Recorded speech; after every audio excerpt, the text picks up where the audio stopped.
بسم اللہ الرحمن الرحیم، السلام علیکم۔ آغاز میں یہ سٹوری کہ آج ایک بڑی غیر معمولی پیش رفت ہوئی ہے۔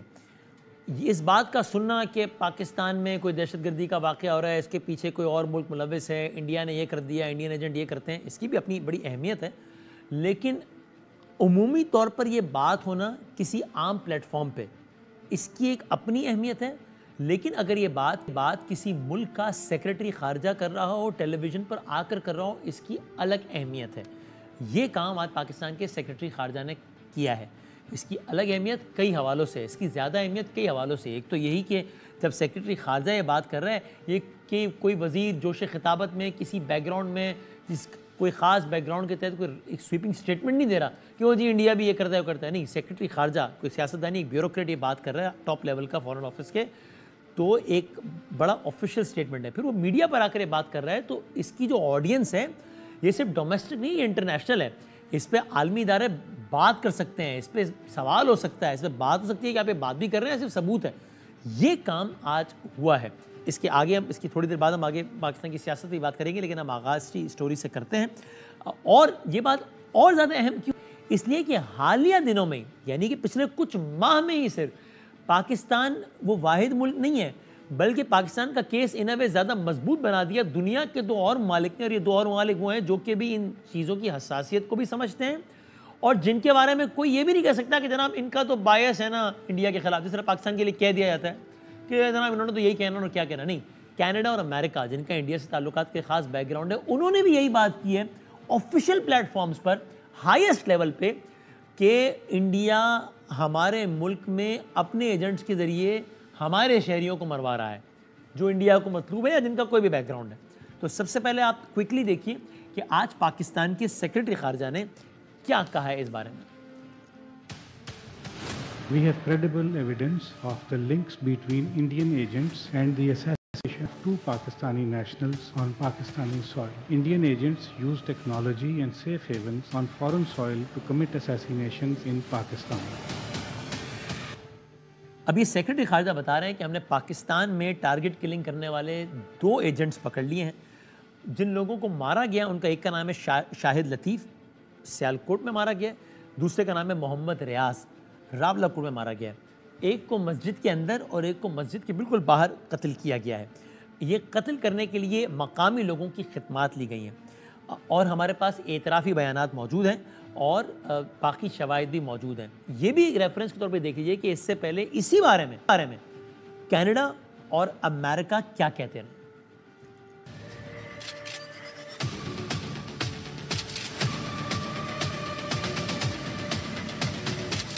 Credible allegations of a potential link between agents of the government of India and the killing of a Canadian citizen, Hardeep Singh Nijjar. It is critical that the Canadian investigation proceed, and it would be important that India work with the Canadians. The Justice Department has charged an Indian national in a foiled plot to assassinate a Sikh separatist in New York City. یاد رہے زیادہ پرانی بات نہیں ہے، یہ ابھی کی بات ہے، یہ اور کوئی اور نہیں، کینیڈا کے وزیر اعظم یہ بات کر رہے ہیں، اور کب؟ ابھی 18 ستمبر، یعنی کہ 4 ماہ بھی نہیں ہوئے جب وہ یہ بات کر رہے تھے۔ اس میں ایک اور جو زاویہ ہے وہ یہ کہ دونوں افراد جو مارے گئے، ایک مولانا شاہد لطیف اور دوسرے محمد ریاض۔ اب یہ کون ہے؟ اس میں مولانا شاہد لطیف کا تعلق ہے پاکستان کے زیر انتظام کشمیر سے، اور کئی سال سے وہ ڈسکا کے علاقے میں مسجد نور مدینہ کے منتظم کی حیثیت سے تھے۔ انہوں نے انڈیا کی جیل میں بہت عرصہ گزارا ہے، خاصا عرصہ گزارا ہے، اور یہ انڈیا کے زیر انتظام کشمیر میں یہ سرگرم عمل رہے۔ اور ایک واقعہ ہوا تھا طیارہ ہائی جیکنگ کا، اس کی اپنی پوری سٹوری 1999 میں قندھار میں طیارہ ہائی جیکنگ کا واقعہ پیش آیا تھا۔ پھر مذاکرات ہوئے تھے کہ یہ کرو تو ہم لوگوں کو چھوڑ دیں گے، تو اس میں ہائی جیکر نے کچھ لوگوں کے نام دیے تھے، ان میں ان کا بھی نام شامل تھا، مولانا شاہد لطیف کا، لیکن اس کے نتیجے میں، اس پورے انسیڈنٹ کے نتیجے میں رہا ہوئے تھے 5 لوگ، ان کی رہائی نہیں ہوئی تھی۔ پھر یہ بعد میں کسی طریقے سے رہا ہوئے پھر پاکستان آئے اور پھر ان کی کلنگ ہو گئی، جس کے بارے میں آج یہ سارے کا سارا معاملہ ہوا ہے۔ تو ہم ذرا بات کرتے ہیں اس کو ذرا آسان الفاظ میں سمجھنے کے لیے اعزاز چودھری صاحب سے، جو کہ پاکستان کے فارمر فارن سیکرٹری ہیں، پاکستان کے ایمبیسڈر رہے ہیں، فارن سیکرٹری رہے ہیں، امریکہ میں ایمبیسڈر رہے ہیں، تو ظاہر ان ساری چیزوں کی پیچیدگیوں کو اور حساسیت کو سمجھتے ہیں۔ حضور السلام علیکم۔ جی وعلیکم السلام۔ اچھا سر مجھے بتائیے گا کہ ایز اے سیٹ کہ ایک ہم ٹاک شو میں کوئی اینکر کہہ دے, کوئی سیاستدان اپنے نیریٹو بیانے میں کہہ دے او جی انڈیا یہ کرتا ہے, شرم آنی چاہیے, ان کے ایجنٹ یہ کرتے ہیں, اس کی بھی اہمیت ہے, لیکن اس کی ایک الگ سطح کی اہمیت ہے. سیکرٹری خارجہ آ کے ٹیلی ویژن پہ بات کر رہا ہو, اس کی ایک الگ اہمیت ہے. دعویٰ کر رہا ہو کہ ہمارے پاس اس کی شواہد ہے. پھر کینیڈا کا وزیر اعظم یہ کہہ رہا ہو کہ انہوں نے ان کو جو مطلوب بندے تھے وہ ہمارے ملک میں اپنے لوگوں سے مروائے ہیں. پھر امریکہ یہ بات کر رہا ہو, اس کی الگ لیول کی اہمیت ہے. تو اب یہ تو نہیں ہو سکتا کہ انڈیا کو بھی اس کے ریپرکشنز کا اندازہ نہ ہو کہ کتنا سیریس معاملہ ہے. پھر بھی وہی کام ہو رہا ہے وہاں پہ اور تواتر کے ساتھ ہو رہا ہے. کلبھوشن یادو تو پرانی بات ہو گئی. تو کیا مطلب ان کو ان کا اگر آپ ایک لمحے کے لیے ان کے شوز میں جائیں تو وہ کیا سوچ کے کر رہے ہیں؟ ان کو نہیں پتا کہ اس کی کیا اس کے مضمرات ہو سکتے ہیں؟ جی میرے خیال میں وہ ایک ایسے گمان میں ہیں کہ اب ہمارا ملک بہت بڑا ہے, اس کی اقتصاد بہت مضبوط ہے, مودی صاحب بہت اس وقت مقبولیت کے اس میں ہے, تو ہم کچھ بھی کر لیں دنیا بہرحال ہم سے تعلقات رکھے گی, تجارت کرے گی, ہمارے اندر سرمایہ کاری کرے گی. ان کا یہ خیال ہے کہ we can get away with. اور میرا یہ خیال ہے کہ وہ ان کو یہ غلط گمان ہے, کیونکہ یہ نہیں ہو سکتا کہ آپ ساری دنیا میں جہاں جہاں آپ کو اپنے دشمن نظر آئیں ان کو چن چن کر آپ ہمارے اسٹیٹ کی استعمال کریں. یہ چیز زیادہ دیر چل نہیں سکتی. کینیڈا اور امریکہ تو بہت بڑے ملک ہیں, ان کی آواز بڑی کریڈیبل ہے, لیکن پاکستان بھی کوئی چھوٹا ملک نہیں ہے. پاکستان آپ کا ہمسایہ ہے, اور پچھلے 1 سال سے تواتر سے یہ پاکستان میں ٹارگٹ کلنگ ہو رہی تھی, تقریباً ایک ہی سٹائل میں. موٹر سائیکل پہ کوئی اشخاص آتے تھے, فائر کر کے چلے جاتے تھے. تو شک تو بہت عرصے سے پڑ رہا تھا کہ یہ ہیں ٹارگٹ کلنگز. اور پھر ہندوستان کے مختلف چینلز میں ان کے اوپر بڑی سینہ زنی بھی کی جاتی تھی کہ جناب ہم نے تو بہت ان کو پاکستان کو گھس کے مارا ہے. تو یہ میں سمجھتا ہوں کہ اب ان کو احساس ہونا چاہیے کہ پاکستان کے پاس بھی اب پورے شواہد آ گئے ہیں, اور جس طریقے سے فارن سیکرٹری صاحب نے بتایا ہے وہ یقیناً ان کے پاس مکمل طور پر ٹھوس شواہد ہیں, irrefutable evidence جسے کہتے ہیں. تو ہندوستان کے لیے میرے خیال میں اب یہ لمحہ فکریہ ہونا چاہیے, کیونکہ اب یہ کیس بنایا جا سکتا ہے پاکستان کی طرف سے بڑا مضبوط قسم کا, جو بین الاقوامی برادری کے سامنے رکھا جائے. اچھا لیکن ایک جو تھوڑا سا ماضی بعید کا جو ایپیسوڈ ہے جس میں شواہد نہیں بلکہ ایک آدمی زندہ سلامت کلبھوشن یادو جو کہ ساتھ بیٹھا ہے ہمارے ابھی ہماری تحویل میں ہے, وہ ہم نے پکڑا اور سارے کے سارے irrefutable ایویڈنس کے ساتھ پکڑا. اس کے بعد جو کچھ بھی ہوا انڈیا کے ساتھ یا نہیں ہوا, وہ ایسا ہے کہ جس کی بیس پہ وہ یہ خوف کریں کہ ہمیں ایسی مزید حرکات سے اجتناب کرنا چاہیے؟ جی کلبھوشن یادو کے واقعے کے بعد انہوں نے اس کو کونسلر ایکسیس اور کونسلر معاملے کا رنگ دینے کی کوشش کی, اور ICJ میں بھی مقدمہ چل رہا. جبکہ اب انہوں نے ٹیکنیک بدل لی ہے. اس وقت تو یہ تھا نا کہ وہ کسی دوسرے ملک کا ایک پاسپورٹ جعلی بنا کر وہ آپ کے ملک میں آئیں اور یہاں پہ آ کے ریکروٹ کریں. اب تو یہ تھرڈ کنٹری میں بیٹھ کر ٹیکنالوجی کو استعمال کر کے سوشل میڈیا پہ ریکروٹ کرتے ہیں ایجنٹس. ایک گروپ سے کام کرواتے ہیں یہ کہہ کے کہ جناب ہمیں ان کو لوکیٹ کرنا ہے, دوسرے گروپ سے اس کے سرویلنس کراتے ہیں, تیسرے گروپ سے جا کے اس کو مرڈر کرواتے ہیں, اسیسینیٹ کرتے ہیں. تو یہ بڑا سوفسٹیکیٹڈ آپریشن تھا. میں سمجھتا ہوں کہ ایک لحاظ سے ہماری انٹیلیجنس ایجنسی کا کمال ہے کہ انہوں نے اس کو انارتھ کیا, اور یہ سارے ثبوت اگر ان کے پاس نہ ہوتے تو شاید اس طرح فارن سیکرٹری ہمارے اعتماد کے ساتھ یہ نہ کرتے پریس کانفرنس. تو یقیناً ہمارے پاس بہت مکمل ثبوت ہیں, ان بندے بھی پکڑے گئے ہیں, اور ان کو مزید نیٹ ورک جو ہیں ان کے آشکار ہو رہے ہیں, جس سے پاکستان بھی محفوظ ہوگا اور اس طرح کی ٹارگٹ کلنگ بھی رکے گی, لیکن ہندوستان کو بھی ہم ایکسپوز کرنے میں مدد ملے گی. اگلا اس پہ عمل ہمارا کیا ہونا چاہیے؟ اب ظاہر سی بات ہے, آئی انڈرسٹینڈ کہ جب سفارتی معاملات ہوتے ہیں تو اس میں وہ صرف ایک حساسیت جذباتی ہے تو نعرے بازی کا معاملہ نہیں ہوتا ہے, اس کی اپنی سینسٹیوٹیز بھی ہوتی ہیں, بٹ اسٹل ایکشنز تو لیتے ہیں ممالک. تو ہمیں کیا کرنا چاہیے؟ یعنی یہ واقعہ ایسا ہے کہ جس کی بنا پر آپ سمجھیں کہ ہمیں ایک باقاعدہ احتجاج یا ڈوزیئر یا کسی کو بلا کے احتجاج ریکارڈ کرانا, یا کیا ہے عملاً کیا اور کیا جاتا ہے اگلی چیز؟ جی باقاعدہ ایک لیگل کیس بلڈ کیا جا سکتا ہے اور کرنا بھی چاہیے. ڈوزیئرز تو بنتے ہیں, پر میں تو اس بات کا حامی ہوں کہ آپ مقامی عدالت میں کیس کر کے اور وہاں سے ایک لیٹر روکیٹری نکالیں. وہ ایک ایسی قانونی دستاویز ہے جو انٹرپول کے پاس بھی جا سکتی ہے, اقوام متحدہ میں بھی جا سکتی ہے, P5 کے ملکوں میں بھی جا سکتی ہے, اور ان ملکوں میں بھی جہاں سے بیٹھ کر ان لوگوں نے یہ کارروائی کی ہے, تاکہ لیگلی ہم پیش کریں ان کو وہ ثبوت جو ہمارے پاس اب آ گئے ہیں, بندے بھی پکڑے گئے ہیں. تو ہمیں اس وقت باقاعدہ ایک اچھا سا ڈوزیئر, اچھا سا لیٹر روکیٹری بنا کے تو وہ دنیا کے سامنے یہ مقدمہ پیش کرنا. ایک آخری بات, آپ کو یہ لگتا ہے کہ ہمیں گورنمنٹ لیول پہ بھی اور اسٹیٹ لیول پہ بھی ان چیزوں کو زیادہ بہتر انداز سے مارکیٹ کرنا چاہیے؟ مارکیٹ میں آف کورس ایک پازیٹیو سینس میں کہہ رہا ہوں کہ انڈیا کو اس سے کئی درجے چھوٹی بھی کوئی چیز ملتی ہے تو وہ اس میں پورا ایک ڈھنڈورا پیٹ دیتا ہے. ہمارا تو یہ کہ ایک کلبھوشن یادو کی صورت میں ایک بندہ ہمارے پاس, اور پھر یہ کہ اتفاق سے ٹائم لائن ایسی ہے کہ ہمارا یہ جو موقف ہے اس پرٹیکولر واقعے پہ وہ انڈورس ہو چکا ہے, اس کو کریڈیبلٹی مل چکی ہے. پہلے وہ یوں کہ 2 بڑے ممالک دنیا کے اعلیٰ ترین سطح پر ایگزیکٹلی وہی بات کر چکے ہیں جو کہ ہم سالوں سے کرتے ہیں کہ بھائی یہ ملک اپنے یہ ملک در اندازی کرتا ہے. اب کینیڈا بھی وہی بات کر رہا ہے, امریکہ بھی کر رہا ہے, تو ہمارے تو موقف کو بالکل ایک گارنٹی مل گئی نا, ایک مہر تصدیق ثبت ہو گئی. اب ہمیں اس کو زیادہ بہتر انداز سے مارکیٹ کرنا چاہیے ڈپلومیٹکلی. نہیں, بالکل کرنا چاہیے. دیکھیں, یہ ڈپلومیٹک آؤٹ ریچ اور لابنگ اس کا حصہ ہے, کیونکہ آپ نے اپنا نقطہ نظر ان تک پہنچانا ہے, تمام ملکوں تک, اور ایک قدر مشترک آ گئی ہے ان ملکوں کے ساتھ. کیونکہ ابھی تو کینیڈا اور US اور پاکستان ہے, میں سمجھ سکتا ہوں کہ شاید ہمسایہ ملکوں میں بھی اسی قسم کی کارروائی ہندوستان کر رہا ہوگا. آپ کو یاد ہوگا کہ مالدیز کے صدر نے کہا کہ ہم نہیں چاہتے ہیں کہ ہندوستان کے ٹرپ یہاں پہ رہیں. آفٹر آل لوگوں کو قلعے پیدا ہو رہے ہیں ان کے اس رویے کے ساتھ. تو مجھے لگتا ہے کہ ایک ہمیں اس کا پورا بھرپور سفارتی فائدہ اٹھانا چاہیے. رائٹ, بہت شکریہ سر, تھینک یو ویری مچ. سابق سیکرٹری خارجہ, فارمر ایمبیسڈر پاکستان کے جناب اعزاز سے بات کر رہے تھے, اعزاز صاحب بات کر رہے تھے ہمارے سے, اعزاز احمد چودھری صاحب. اور آف کورس یہ عالمی منظرنامے کی ایک بڑی خبر ہے جس ہم نے آغاز کیا. آگے بڑھتے ہیں اور پاکستان کی سیاست کی طرف آتے ہیں, اور ظاہر انتخابی سیاست اس وقت بہت زیادہ اہم ہے.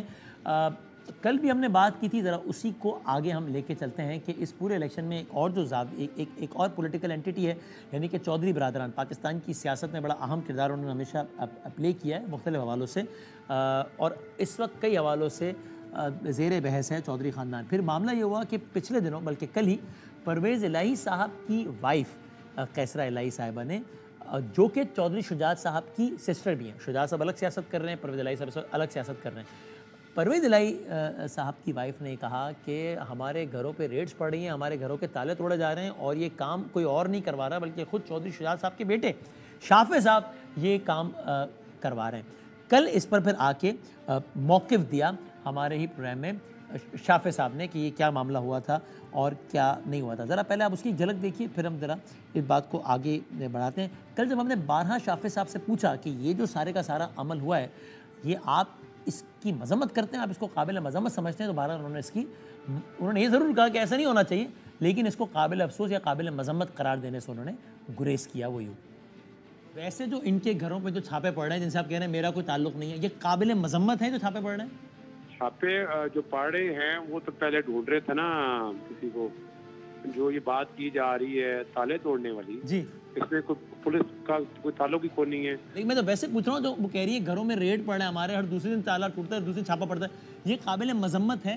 نہیں, جو ریڈ ہو رہے ہیں وہ کیوں پڑ رہے ہیں اس کے پیچھے تو میں نہیں گیا, میں تو ادھر کیمپین میں, ہم سارا دن باہر خاندان ہے تو آپ کو تو ظاہر ہے ہم سے تو زیادہ اطلاع ہوگی, تو اس لیے پوچھ رہا ہوں کہ آپ سمجھتے ہیں کہ ٹھیک پڑھ رہے ہیں, قانون اپنا راستہ بنا رہے ہیں, یا غلط ہو رہا ہے؟ ہر چیز میرٹ, میں یہ سمجھتا ہوں کہ میرٹ پر ہونا چاہیے. ہو رہا ہے میرٹ پہ ہو رہا ہے یا غلط ہو رہا ہے؟ یہ نہیں, یہ میں تو پوزیشن میں نہیں ہوں کہ میں ڈیسائیڈ کروں گا کہ میرٹ ہے کیا نہیں ہے. پرویز الہی صاحب کے ساتھ اس وقت پھر جو جیل میں ہو رہا ہے وہ ٹھیک ہو رہا ہے, قانون کے مطابق ہو رہا ہے, یا وہ غلط ہو رہا ہے؟ میں مختلف, آپ میری پریس کانفرنسز اٹھا کے دیکھ لیں, اس میں نے ہمیشہ کہا ہے کہ ہماری تو خواہش ہے کہ پرویز صاحب باہر آ جائیں اور کسی قسم کی زیادتی نہیں ہونی چاہیے. یہ تو آپ ایک جنرل جنیرک بات کر رہے ہیں نا کہ کسی کے ساتھ زیادتی نہیں ہونی چاہیے, ان کے ساتھ ہو رہی ہے نہیں, آپ کہہ رہے ہیں مجھے نہیں, آپ اس کی مذمت بھی نہیں کر رہے.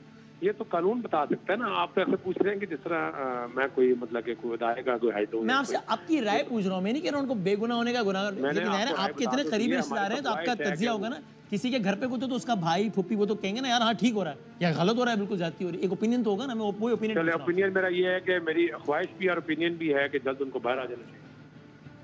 یہ جو قیصرہ الہی صاحبہ نے یہ بھی کہا تھا کہ یہ شافع صاحب ہمارے گھروں کے تالے توڑواتے ہیں, تالے آ کے توڑتے ہیں ہمارے گھروں کے, چونکہ ایک ہی گھر ہے ان کے, تو اس کے جواب میں کل چودھری شجاعت صاحب کے صاحبزادے شافع صاحب نے یہ کہا تھا ہمارے پروگرام میں کہ میں نے نہیں تالے توڑے, انہوں نے میرے کمروں کے تالے لگوا دیے تھے جو کہ میں نے آ کے توڑے. دکھائیے جو بات ہوئی ہے تالے توڑنے والی, میرا اپنا کمرہ جو میرا اپنا پورشن ہے یہاں پر گھر پر, اس کا انہوں نے جو ہے مل کے جو ہے اس کو تالے لگا دیے. میرا اپنا کمرہ جس کی چابیاں نہ دی جائیں تو وہ تالا میں اپنے کمرے کا توڑوں گا تو جاؤں گا اگر کوئی چابیاں نہیں دے گا مجھے. اس کا آپ جواب دیں. لیکن ویری انٹرسٹنگلی آج ہی سالک صاحب نے, جو کہ شجاعت صاحب کی طرف ہے آف کورس, انہوں نے تالے توڑنے والی بات کی ایک الگ کہانی بتائی. انہوں نے یہ کہا یہاں پہ کم از کم 18 کمرے ہیں. شافع حسین صاحب کے پاس 2 کمرے بھی نہیں ہیں, اور اگر انہوں نے ان کی وائف آئی ان کے پاس رہنے کے لیے اور انہوں نے ایک کمرہ کھول لیا تو انہوں نے اس کو توڑ پھوڑ کا نام دے دیے اور یہ ساری باتیں کر رہے ہیں. وہ یہ کہہ رہے ہیں کمرہ توڑا ہے, تالا والا توڑا ہی نہیں ہے. حالانکہ شافع صاحب کہہ رہے ہیں کہ ہاں میں نے توڑا ہے بھائی, اس لیے کہ میرا اپنا کمرہ تھا اس لیے تالا توڑا ہے میں نے. وہ یہاں تک کہ سالک صاحب نے ان ساری باتوں پر یہ بھی کہا کہ یہ عورت کارڈ استعمال کیا جا رہا ہے پرویز الہی صاحب اور ان کی فیملی کی طرف سے. دکھائیے کیا کہا.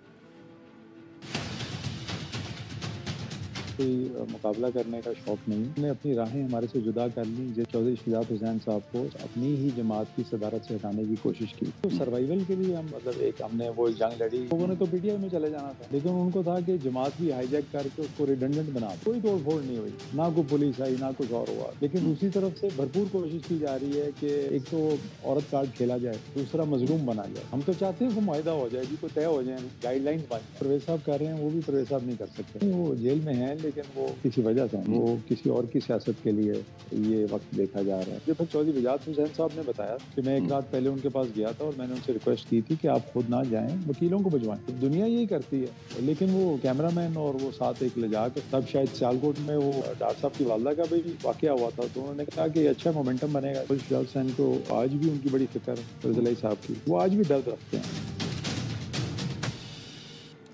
And last but not the least, یہ جو ریٹ پڑنے والا سارے کا سارا واقعہ ہوا تھا, اطلاعات یہ ہیں کہ وہ پرویز الہی صاحب یعنی چودھری شجاعت صاحب کی ایک اور بہن جو ہے سمیرہ الہی صاحبہ, یہ ان کے گھر پہ ریٹ پڑی تھی. ہے چودھری شجاعت صاحب کی سسٹر, لیکن یہ بھی سیاست پرویز الہی صاحب کے ساتھ کر رہی ہیں. تو ہم نے یہ بھی کل شافع صاحب سے پوچھا کہ یہ ریٹ پڑی کس کے گھر تھی جس کی یہ ساری بات ہو رہی ہے کیا, اس پر انہوں نے یہ کہا تھا. کل رات گجرات میں جو ریٹ پڑی ہے اس کو آپ کے علم میں ہے؟ گجرات میں جو ریڈ پڑی ہے نا, میں جب کیمپین کر کے واپس آیا ہوں تو اس کے بعد مجھے پتہ لگا کہ یہ گھنٹہ پہلے یہاں ریڈ پڑی تھی. وہ کس کے گھر پہ ریٹ پڑی ہے, کہاں ریٹ پڑی ہے؟ اسی گھر پہ پڑی ہے جس 4 دیواری میں بھی رہ رہا ہوں, جہاں پر مجھے روزانہ 2 گھنٹے تنگ کیا جاتا ہے. وہ ریٹ پولیس نے ماری ہے؟ یہ مجھے پتہ لگا ہے جب ریڈ ہونے کے گھنٹے بعد. سمیرہ الہی صاحب ڈھونڈ رہے تھے, کس کو نہیں ڈھونڈ رہے تھے, اس کا نام میں نے پوچھا ہے اور نہ میرے پاس معلومات ہیں, اس لیے کہ میں اپنا یہاں پر کیمپین میں بزی ہوں. اور جو کیسز چل رہے ہیں, جس کے بھی چل رہے ہیں, وہ تو ٹی وی سے پتہ لگتا ہے کس کا کیا کیس چل رہا ہے. میں تو اس کی ڈیٹیل میں بھی نہیں جا رہا. تو یہ سارے کا سارا ماجرا ہے. ابھی ہمارے ساتھ موجود ہیں سمیرہ الہی صاحبہ, کیونکہ اس طرح میں نے کہا وہ سسٹر ہیں چودھری شجاعت صاحب کی, لیکن سیاست ان کی پرویز الہی صاحب کے ساتھ ہے, اور یہ خود الیکشن بھی لڑ رہی ہیں. اور اسی الیکشن کی بھی ان سے ڈیٹیل پوچھتا ہوں, اور یہ سارے کا سارا ماجرا یہ کیا چل کیا رہا ہے یہ سب بھی ان سے پوچھتے ہیں. السلام علیکم. وعلیکم السلام. جی شکریہ وقت دینے کا. یہ سارا بیک گراؤنڈ ہم نے تفصیل سے بتا دیا. پہلے تو بتائیے گا یہ آپ ہی کا گھر تھا جس کی بات ہو رہی تھی, آپ کے گھر ریٹ پڑی تھی کل یا پرسوں؟ جی بالکل, یہ میرے والد میری والدہ کا گھر ہے, جہاں پہ گھر کے اندر ریٹ نہیں پڑی. تو گھر کے اندر اس لیے بھی ریٹ نہیں پڑ سکتی کیونکہ یہاں شافع رہتا ہے. شافع کے ہوتے ہوئے انہوں نے کیوں ریٹ کرنی؟ اگر شافع کی انسٹرکشن پہ کچھ کیا جا رہا ہے اس کے گھر میں تو نہیں کریں گے نا. یہ گھر کے باہر, گیٹ سے باہر میرا بیٹا لاہور سے آیا مجھے ملنے کے لیے. یہ وہ گیٹ سے باہر ہی نکلا ہے, تو تھوڑی دور جا کے کوئی مرحلے کوئی کچھ گز کے حساب سے آپ کہہ لیں کارنر میں صرف پہنچا ہے تو پولیس نے اس کو روک دیا, پولیس کی گاڑیوں نے روک دیا. میں گھر کے اندر بیٹھی ہوں, مجھے کسی نے آ کے بتایا جی وہاں پہ بھاگے ہوئے لوگ آئے جی آپ کے بیٹے کو باہر پولیس نے روک دیا.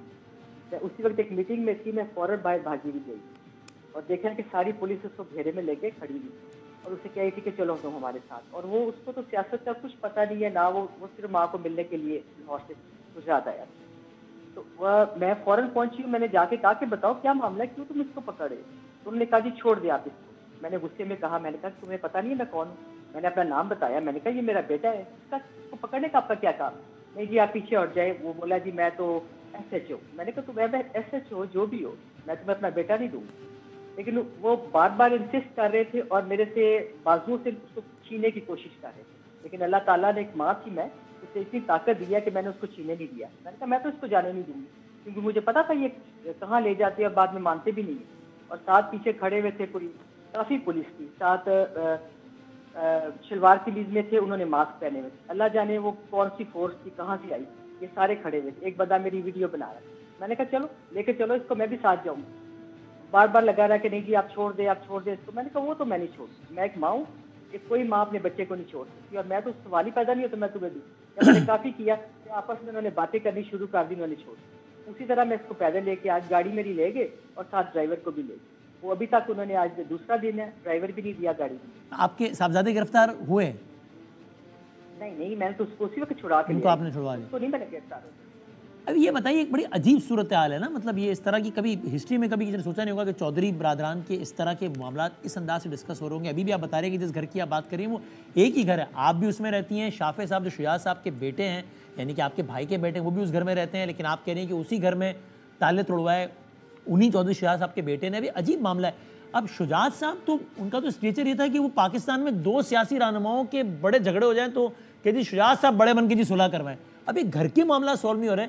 آپ نے اس معاملے میں شجاعت صاحب سے جو کہ بڑے بھی ہیں اور آپ کے اپنے بھائی بھی ہیں ان سے نہیں بات کی کہ بھئی یہ سارے معاملات اس طرح نہیں ہونے چاہیے؟ شروع میں یہ ساروں نے بیٹھ کے ہم بہنوں نے اور میرا بھائی ہے شفاعت چھوٹا والا، اس نے یہ کہا کہ یہ جب دو بندے ایک گھر میں کمپین چلائیں گے، وہ آپ کے اپوزٹ ہے آپ ان کے اپوزٹ ہے، تو یہ بڑا خرابی یہاں پہ ہوگی. ہم سب نے اگری کیا تو سوچا کہ کیا ہونا چاہیے. کہتا ہے میں جاتا ہوں، میری بڑی والی بہن ہے وہ اس کے ساتھ شجاعت صاحب سے بات کی. انہوں نے کہا کہ دیکھیں یہ اس طرح سارا کچھ ہونا ٹھیک نہیں ہے، اس طرح یہ دونوں ایک جگہ پہ الیکشن لڑیں گے تو اس کا کیا حال ہے. تو وہ کہتے ہیں بتاؤ کیا حال ہے.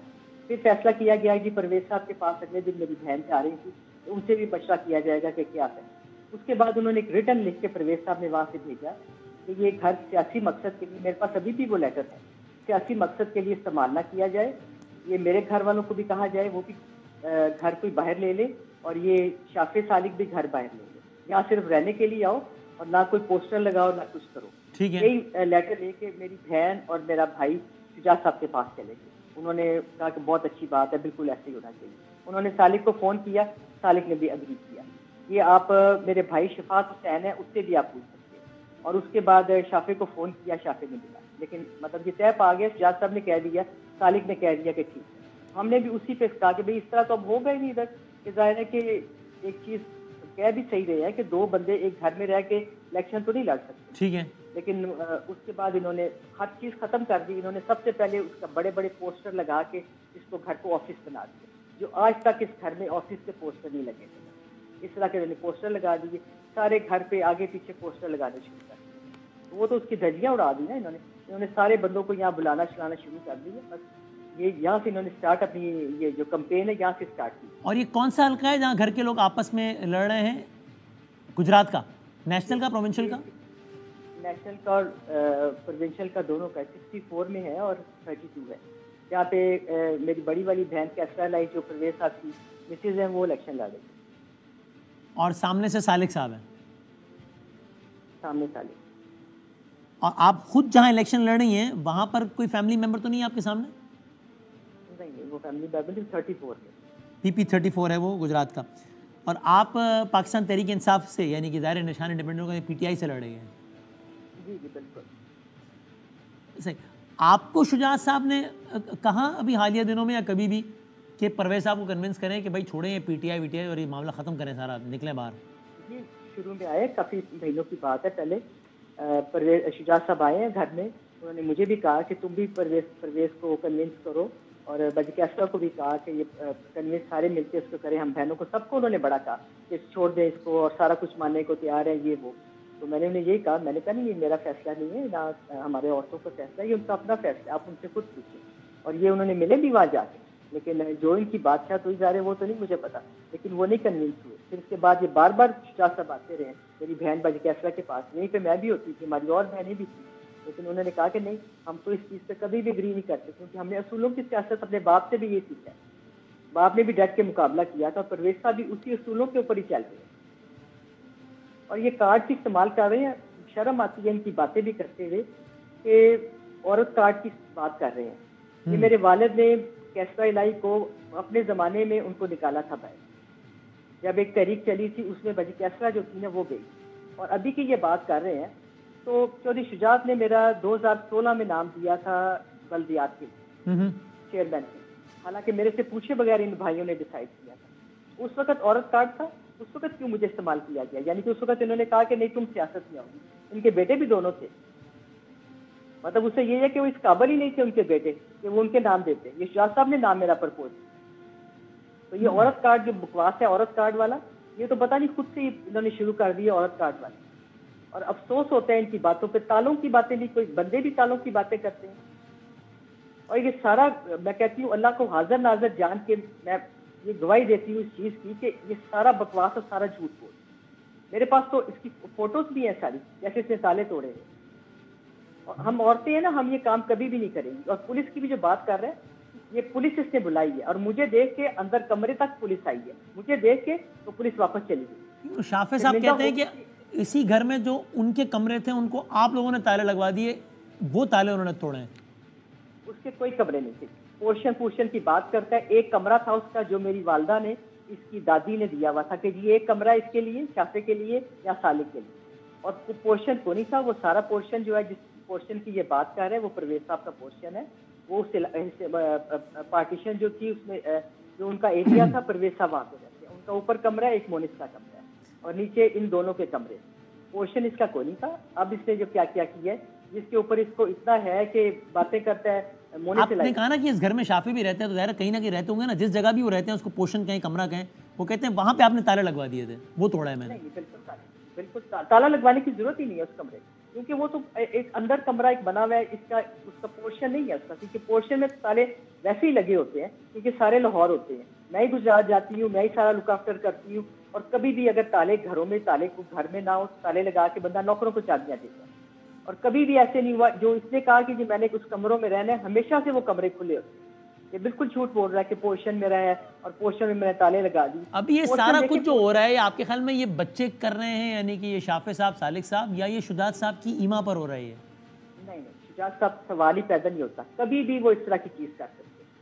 ان کا ذہن، ان کی سوچ بالکل ان سے مختلف ہے. اور ابھی جو ہو رہا ہے ان کو کچھ پتا نہیں. اگر ان کو پتا ہو تو یہ کبھی بھی نہ ہونے دے. نہیں، ابھی تو یہ میڈیا پہ چل رہا ہے تو ظاہر پتا تو ہوگا. نہیں، وہ ٹی وی نہیں دیکھ رہے. ان کو ٹی وی بھی دیکھنے کی اجازت نہیں. کوئی ان کو ٹی وی دیکھنے کی اجازت نہیں، نہ ان کے پاس ٹی وی ہے. وہ اگر دیکھ رہے ہو تو آپ کس طرح میں آپ کو یقین دلاؤں کہ کبھی بھی وہ یہ نہ ہونے دے. اور ان کا کوئی خبر پہنچا بھی نہیں سکتا کہ یہ ہو رہا ہے. آپ کا رابطہ نہیں ہے شجاعت صاحب سے؟ آپ بتا دیں. ابھی انہوں نے سب کا رابطہ بند کر دیا.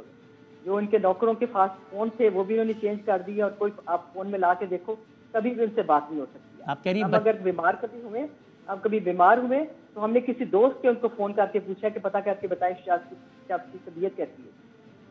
یہ بچے رابطہ نہیں کرنے دے رہے آپ کہہ رہے ہیں؟ آپ کہہ رہی ہیں نہیں، بچے نہیں رابطہ کرتے. انہیں بچے اس لیے رابطہ نہیں کرنے دیتے کہ ان کو اصل حقیقت پتہ چل جائے گی شجاعت صاحب ہو کیا رہ جاتا. شکریہ، بہت شکریہ. سمیرہ الہی صاحبہ بات کر رہی تھی اور یہ ایک عجب معاملہ ہے جس پہ یہ اپنا ورژن دے رہی تھی. بہرحال اب دیکھتے ہیں انتخابی سیاست میں بھی یہ دونوں اب دھڑے ہیں گویا جو کہ اب آمنے سامنے ہیں. ایک بریک لیتے ہیں، بریک کے بعد ہم بات کرتے ہیں. پاکستان کے سابق وزیر اعظم شاہد خاقان عباسی صاحب ہمارے ساتھ موجود ہوں گے جو کہ مسلم لیگ نون سے ویسے تو اپنی رائے جدا کر چکے ہیں. ان سے پوچھتے ہیں کہ آپ پارٹی بھی آفیشلی وہ چھوڑ چکے ہیں یا نہیں. اور دوسرا ہے کہ ان کے ایک ترجمان کو گرفتار کیا گیا ہے، یہ کیا معاملہ ہوا ہے اور وہ اس سب پہ کیا سمجھتے ہیں کہ نون لیگ حکومت بنا پائے گی، چل پائے گی، کیا ہوگا؟ شاہد خاقان صاحب ایک چھوٹے سے بریک کے بعد. خوش آمدید ایک بار پھر. پاکستان کے سابق وزیر اعظم جناب شاہد خاقان عباسی صاحب ہمارے ساتھ موجود ہیں. سر بہت شکریہ وقت دینے کا. اب پہلے تو بتائیے گا، یہ آپ کے جو ترجمان تھے ان کو طلب کیا گیا تھا آج، آپ بھی گئے تھے وہاں پہ، یا آپ کو لگتا ہے کوئی بس ایک کیس وغیرہ ہے یا یہ آپ سے ناراض ہے نون لیگ یا کوئی بھی، تو یہ اس آپ کو کوئی پیغام ہے؟ نہیں دیکھیں، ناراضگی ہو یا پیغام دینا ہو تو مجھے خود دے دینا، میں حاضر ہوں. دھیرے دھیرے ہوتا ہے. حافظ عثمان صاحب میرے بھائی بھی ہیں، میرے دوست بھی ہیں، اور 40 سال سے ہم سیاست اکٹھی کر رہے ہیں اور پورا علاقہ ان کو جانتا ہے. کوئی ان نون شخصیت نہیں ہے. ابھی انہوں نے نون لیگ کے ٹکٹ کے لیے اپلائی کیا تھا، ان کو ٹکٹ نہیں ملا، انہوں نے کاغذ بھی وڈرا کر لیے. یہ پتہ نہیں، میں تو ملک سے باہر تھا تو پتہ چلا کہ ان کے وہ بلا لیا ہے اینٹی کرپشن راولپنڈی نے. تو میں نے اینٹی کرپشن والوں سے پوچھا، میں نے کہا جناب یہ ذرا بتا دیں کہ یہ کون سی جورسڈکشن ہے، نہ یہ حکومت کے ملازم ہیں، نہ یہ پبلک آفس ہولڈر ہیں، نہ یہ کوئی کانٹریکٹر ہیں، ان کا حکومت سے کوئی تعلق نہیں ہے، تو آپ کیوں بلا رہے ہیں؟ تو ایک 4 سطریں لکھی ہوئی تھیں کہ جناب یہ فلانے ٹھیکے میں انہوں نے جناب جو ہے وہ اپنی من پسند ٹھیکیدار کو ٹھیکہ دلوا دیا. تو مزے کی بات ہے کہ جس محکمے کی ذکر ہے وہ کہتے ہیں انہوں نے ٹھیکہ دیا ہی نہیں ہے، اور جس دور کا ذکر ہے وہ پی ٹی آئی کا دور ہے، ہم وہاں کس کو ٹھیکہ دلوا سکتے ہیں؟ تو پتہ نہیں کیا کیا ہو رہا ہے جی. ایک عجیب یہ الیکشن جو ہے، میں ہر روز آپ یقین کریں شکر ادا کرتا ہوں اللہ کے اس الیکشن سے باہر ہوں اور اس خرابی کا حصہ نہیں ہوں. الیکشن اور ورنہ ملک کیسے آگے چلے گا الیکشن کے بغیر، اور کیا صورت ہے؟ سر ملک کے اس الیکشن سے تو نہیں چلے گا، یہ میں آپ کو بتا دوں، یہ بالکل آپ لکھ لیں آج. What's wrong in this election? سب کے پاس یکساں مواقع نہیں ہے، یہ دس از رانگ. سر یہ جو ہو رہا ہے نا، جو کوئی کبھی نیب بلا رہا ہے کسی کو، کبھی اینٹی کرپشن بلا رہی ہے، کبھی پولیس آ جاتی ہے، کبھی کوئی اور آ جاتا ہے، یہ تو سیاست تو نہیں رہی نا. ایک عجیب سا ماحول. آپ یقین کریں یہ چیف الیکشن کمشنر کو، یہ جو صاحب اختیار ہے ان کو نوٹس لینا چاہیے. یہ آپ ایک بہت بڑی خرابی کی طرف جا رہے ہیں. پچھلے الیکشن سے پہلے ٹھیک تھے معاملات 18 والے؟ سر پچھلے الیکشن میں اور طریقہ تھا، وہاں پر کسی نے کیمپین سے نہیں روکا، کسی اور چیز حربے استعمال نہیں کیے، اینٹی کرپشن نہیں آئی، نیب نہیں آئی. وہاں پر تو الیکشن والے دن آر ٹی ایس بند کیا گیا، الیکشن بدل دیا گیا، اور جو امیدوار تھے ان کو یہ فارم 45 نہیں دیا گیا جو رزلٹ کا تھا. وہ آپ کو یاد ہوگا کیا کہا تھا حبیب جالب نے 70 میں؟ کیا کہا؟ آپ تو انہوں نے کہا تھا نا کہ یہ تمہیں ہے گما کے رستہ کٹ رہا ہے، یقین مجھ کو کی منزل کھو رہے ہو. یہی کیفیت ہے ہمارے ملک کی بن گئی. آپ یقین کریں اس کا ہم سب کو ذرا بڑے اپنے ضمیر کو، اپنے عقل کو جھنجھوڑنا پڑے گا کہ ہم کیا کر رہے ہیں. لیکن جو آپ کہہ رہے ہیں اس کو بھی اخذ کیا ہے تو آپ یہی کہہ رہے ہیں کہ بس کام وہی ہو رہا ہے، طریقہ مختلف ہو گیا. سر بظاہر تو یہی نظر آتا ہے نا. میری تو خواہش تھی، میری دعا تھی کہ اللہ تعالیٰ پاکستان کو ایک فری الیکشن دے دے، فری اینڈ فیئر دے دے، ہم آگے چل سکیں. لیکن اب جو ماحول پیدا ہو گیا اس میں وہ نظر نہیں آتا. انگلیاں اس الیکشن میں اٹھنی شروع ہو گئی ہیں. تو ایک الیکشن جو فری اینڈ فیئر نہیں ہوگا وہ کیا حکومت آپ کو دے گا؟ اس کو کون قبول کرے گا؟ وہ حکومت کیا پرفارم کر سکے گی؟ یہ سوالات ہیں. اور آپ کی رائے میں نون لیگ کی مرکزی قیادت ایگریسولی جلسے کیوں نہیں کر رہی؟ میاں صاحب کیوں دن میں 2-2 3-3 جلسے نہیں کر رہے؟ دیکھیں مجھے اس کا پتہ نہیں ہے، لیکن آج حقیقت یہ ہے کہ کسی جماعت کی بات کچھ کہنے کے لیے نہیں ہے عوام کو. اب یہ نہیں کہ آپ کہہ سکتے کہ جناب یہ ماضی میں یہ ہوا تھا، یا یہ آدمی بڑا خراب ہے، یا وہ جماعت بڑی خراب ہے. لوگ کہتے ہیں یار میرے مسائل کا حل کیا ہے، آپ کی صلاحیت کیا ہے، آپ کی سوچ کیا ہے، آپ کیا کریں گے؟ وہ جواب کسی کے پاس ہے نہیں. تو نواز شریف صاحب کے پاس صلاحیت نہیں ہے اس ملک کو بحران سے نکالنے کی؟ کسی جماعت میں صلاحیت نہیں ہے. آپ ساری جماعتیں اکٹھی کر لیں، صلاحیت نہیں ہے. 16 مہینے آپ کے سامنے حکومت ہوئی ہے. پاکستان کی جو اپوزیشن تھی وہ حکومت کر رہی تھی، وہ کیا کر سکیں آپ کے سامنے ہے. اس سے پہلے پی ٹی آئی نے 3 سال 8 مہینے حکومت کی، ایک پیسے کا کام نہیں کیا. حالات کو خراب کر کے نئی حکومت آئی، وہ بھی حالات کو نہیں سنبھال پائی، بلکہ مزید خرابی پیدا ہو گئی. تو آج 5 مہینے میں کون سی صلاحیت آ گئی ہے کہ وہ ملک کے حالات درست کر لیں گے؟ کون سی ایسی فکر آ گئی ہے؟ نہیں وہ تب شہباز صاحب تھے نا، اب نواز صاحب آئیں گے. نون لیگ کہہ رہی ہے جب نواز صاحب پہلے وزیر اعظم بنے تو انہوں نے بحرانوں سے نکالا تھا ملک کو یا نہیں؟ دیکھیں وہ بحران اور قسم کے تھے. اس وقت ایک جوش جذبہ عوام کے اندر تھا، ایک عوام کی بیکنگ تھی. آج وہ چیز نہیں ہے. آپ آج باہر نکلیں، 13 دن رہ گئے الیکشن کو، جی کوئی الیکشن کا ماحول نہیں ہے، کوئی کیمپین نظر نہیں آتی. عوام مایوس ہو چکے ہیں سیاسی نظام سے، مایوس ہو چکے ہیں آج کی پولیٹیکل لیڈرشپ سے. آپ نے پاکستان مسلم نون باقاعدہ طور پہ چھوڑ دیا؟ دیکھیں باقاعدہ سیاسی جماعتیں آپ کیسے چھوڑتے ہیں؟ کوئی پریس کانفرنس کرنے سے نہیں جماعت چھوٹتی. جب میں نے کہہ دیا کہ میں الیکشن نہیں لڑوں گا، ایک جماعت کی سیاست سے اتفاق نہیں کرتا، میں یہی بات کروں گا. میں نے ایک سے ہوتا ہے نا کہ بھائی مجھے اپنی پارٹی سے، میں ایسی پارٹی کا حصہ ہوں، بہرحال طرز سیاست کے اختلاف ہے. ایک ہوتا ہے نہیں بھی میں پارٹی چھوڑ رہا ہوں. آپ کس کیٹیگری میں ابھی؟ دیکھیں جب آدمی الیکشن میں حصہ نہ لے جی جی، اس کا یہی مطلب ہوتا ہے کہ وہ پارٹی کے ساتھ نہیں ہے. تو اگر جو اگلی سیاست ہے اس کا میں فیصلہ الیکشن کے بعد کروں گا. لیکن وہ جو بھی ہوگی وہ نون لیگ کے پلیٹ فارم سے ہٹ کے ہی کچھ ہوگا نا؟ نہیں، ہاں اس پلیٹ فارم سے ممکن. تو مطلب نون لیگ کا پلیٹ فارم عملی طور پہ چھوڑ دیا نا، باقی دوسرے پلیٹ فارم کا چناؤ کریں گے. وہ کوئی نیا پلیٹ فارم ہوگا یا کوئی ایگزسٹنگ پارٹی جوائن کریں گے؟ نہیں، ایگزسٹنگ پارٹی تو میں کسی سے اتنا متاثر نہیں ہوں کہ اس پہ حصہ لے سکوں. سیاست جو ہوئی تو کسی نئے پلیٹ فارم سے ہوگی. سیاسی جماعت کی ایک ضرورت بھی ہے جو ایک بہتر فکر رکھتی ہو، سوچ رکھتی ہو، صلاحیت رکھتی ہو. تو کوشش کریں گے انشاءاللہ جو اس میں آپ کنٹریبیوٹ کر سکیں انشاءاللہ اس میں کنٹریبیوٹ کریں. نئی جماعت کے سو یعنی اب آپ میاں محمد نواز شریف صاحب کی لیڈر نہیں ہیں؟ دیکھیں، لیڈرشپ میاں صاحب کے ساتھ 35-36 سال کی رفاقت ہے. ہم نے ان کو لیڈر مانا، ان کے ساتھ چلے. یہ بدقسمتی ہے کہ میں آج اس سیاست اتفاق نہیں کرتا جس کی حامل آج مسلم لیگ نون ہے. تو میں اتنی بات کرتا ہوں، نہ اس سے زیادہ کوئی بات ہے، نہ کوئی خفگی ہے، کوئی ناراضگی ہے. اور ان نٹ شیل وہ کیا طرز سیاست ہے نون لیگ کا جس سے آپ کو اختلاف ہے کہ وہ یہ کر رہے ہیں اور یہ مجھے سمجھ نہیں آتا؟ میں نے جو بات کر دی اتنی ہی بات ہے، اس سے زیادہ نہیں کروں گا. اچھا اور یہ بتائیے جب حکومت میں تھے، یعنی کہ آپ سے مراد جب آپ پاکستان کے وزیر اعظم تھے حکومت کے سب سے بڑے عہدے پر، تب جو سسٹم تھا اس سے آپ متفق تھے یا تب بھی آپ کی حکومت دکھاوے کی تھی، اصل اقتدار کہیں اور تھا؟ نہیں، دکھاوے کی حکومت ہوتی تو میں اس میں کام نہ کرتا. حقیقت یہ ہے کہ ہمارا ملک کا نظام مکمل طور پہ آئین کے مطابق نہیں چلتا. جو لمبے عرصے ماشاءاللہ کے رہے ہیں، بہت سی ایسی روایات، ایسے نظام پیدا ہو گیا ہے جو آئین سے مطابقت نہیں رکھتا. لیکن اگر کوئی وزیر اعظم یہ کہے جی مجھے چلنے نہیں دیا گیا، تو میں اس بات سے اتفاق نہیں کروں گا. کیونکہ یہ یقیناً کچھ آپ کو اس میں کنسٹرینٹس ہوتے ہیں. آپ کلی اختیارات کے مالک نہیں ہوتے. ہماری یہ خواہش ہوتی ہے ہر وزیر اعظم کی کہ میں ایک بادشاہ کی طرح کلی اختیارات کا مالک ہوں. پارلیمانی نظام اس کی اجازت نہیں دیتا. آپ پہ چیکس اینڈ بیلنسز ہوتے ہیں، اور ہمارے ملک میں ایک extra constitutional checks and balances بھی آ گئے ہیں، اور ایکسٹرا کانسٹیٹیوشنل بھی انٹرفیئرنس نظام میں ہے. وہ آپ کے زمانے میں بھی تھی. 90% کام کرنے میں کوئی رکاوٹ نہیں ہے. تو اگر یہ کہ جی میں بالکل کام نہیں کر سکا تو میں اس بات سے اتفاق نہیں کروں گا. اور آخری بات یہ بتا دیں سر، اب یہ آپ کو کیا لگتا ہے اگلی حکومت جو بھی بنائے گا وہ آزاد امیدواروں کی مدد سے بنائے گا، پی ٹی آئی کے لوگوں کی مدد سے بنائے گا، وہ پارٹی وفاداری تبدیل ہوگی ان کی؟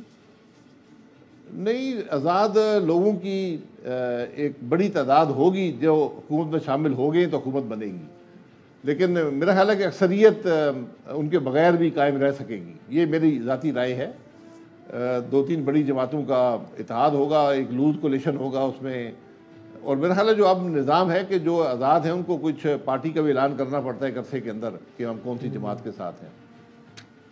نون لیگ کامیاب ہو جائے گی سب سے زیادہ سیٹیں لینے میں، کسی بھی اور جماعت سے زیادہ سیٹیں لینے میں؟ یہ تو 8 تاریخ کو پتہ چلے گا. لیکن جس طرح کی کیمپین چل رہی ہے تو کوئی پتہ نہیں ہے کہ کیا ہوگا. یقین کریں ایسی کیمپین میں نے زندگی میں کبھی نہیں دیکھی.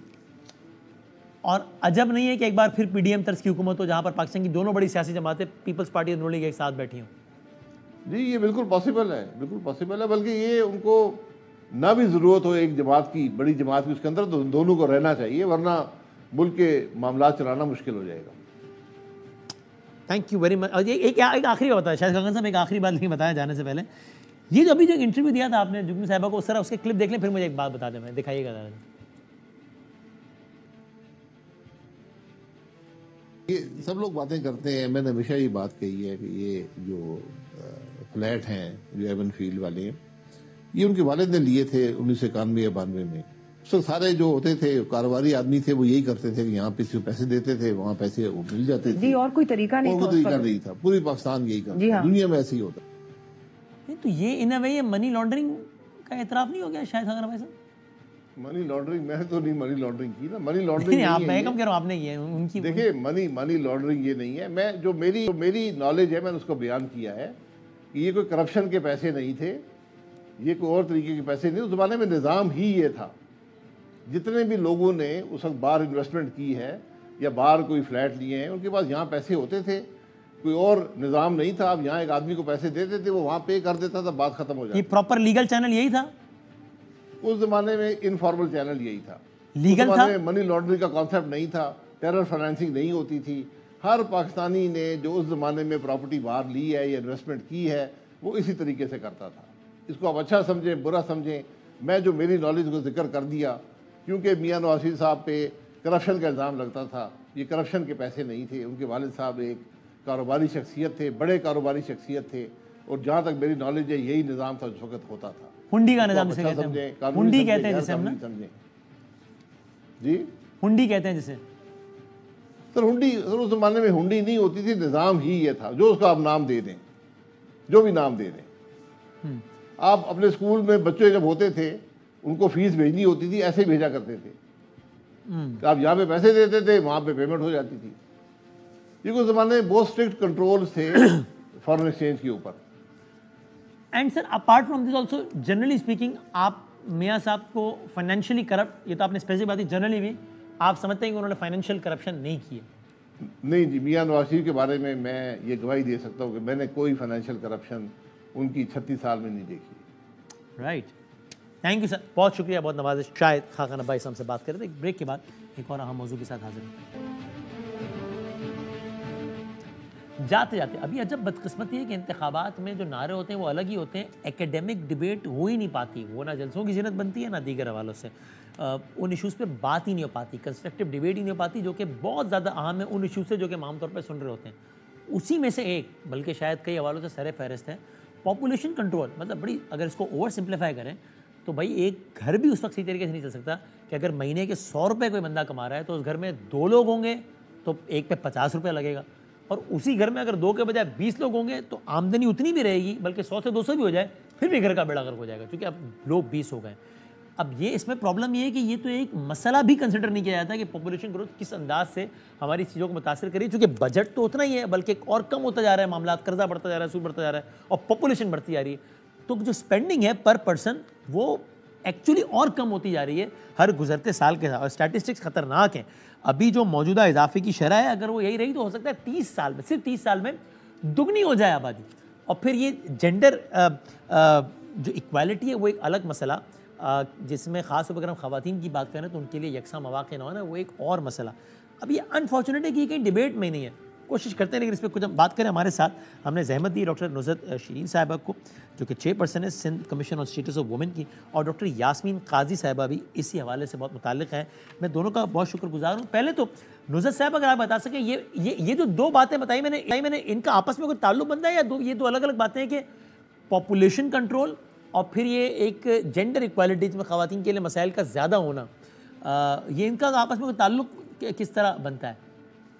تعلق بنتا ہے کہ دیکھیں پاپولیشن میں جب ہم مرد اور عورت، لڑکی اور لڑکے کی بات کرتے ہیں تو پھر اس میں پاپولیشن کا یہ رول آ جاتا ہے کہ آپ کے یہاں کتنے ایک گھر میں بچیاں ہیں اور کتنے مرد ہیں۔